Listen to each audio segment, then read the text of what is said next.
राजधानी दिल्ली में विकास को रफ्तार मिले, इसके लिए दिल्ली की रेखा सरकार लगातार कार्य कर रही है और इसी कड़ी में अब दिल्ली वालों को एक और तोहफा जल्द मिलने वाला है। दरअसल दिल्ली सरकार में मंत्री प्रवेश वर्मा ने बीजेपी सांसद मनोज तिवारी के साथ मिलकर प्रगति मैदान पर बन रही भैरो टनल का निरीक्षण किया। इस मौके पर कैबिनेट मंत्री प्रवेश वर्मा के साथ पीडब्ल्यूडी विभाग के कई सीनियर इंजीनियर भी मौजूद रहे। कैबिनेट मंत्री प्रवेश वर्मा सुबह निर्माण कार्यों का जायजा लेने पहुंचे, जिसको लेकर उन्होंने अधिकारियों के साथ मिलकर टनल के निर्माण कार्यों का जायजा लिया और देखा कि कार्य कितना पूरा होने वाला है। इस मौके पर कैबिनेट मंत्री प्रवेश वर्मा ने बताया कि 2 साल पहले यमुना में आई बाढ़ और पिछली सरकार की लापरवाही के कारण परियोजना में देरी हुई है, लेकिन सीएम रेखा गुप्ता के आदेश के बाद अधिकारियों को निर्देश दिए गए हैं कि तेजी के साथ इस काम को आगे बढ़ाया जाए। फिलहाल अंडरपास का केवल आधा हिस्सा ही अभी खोला गया है, क्योंकि दूसरा रैप अभी पूरा नहीं हुआ है।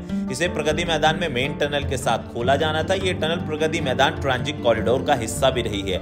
हालांकि इसका मकसद सेंट्रल दिल्ली या सराय काले खां, आईएसबीटी, आश्रम और अन्य क्षेत्रों में जाने वाले यात्रियों के लिए एक मार्ग प्रदान किया जा रहा है। हालांकि कह सकते हैं कि दिल्ली में अटकी योजनाओं को फिर से जमीन पर लेकर आने की तैयारी दिल्ली की मौजूदा सरकार ने तेज कर दी है।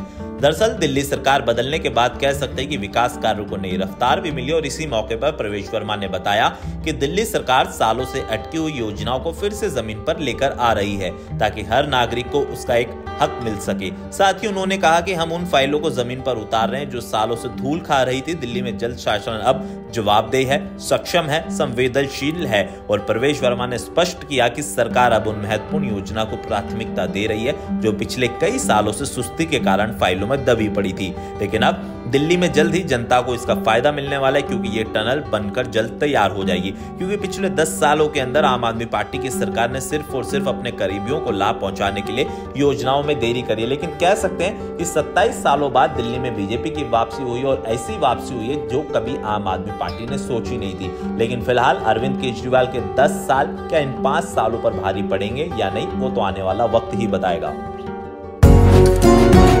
डॉक्टर ऑर्थो, अब दर्द भी घुटने टेकेगा।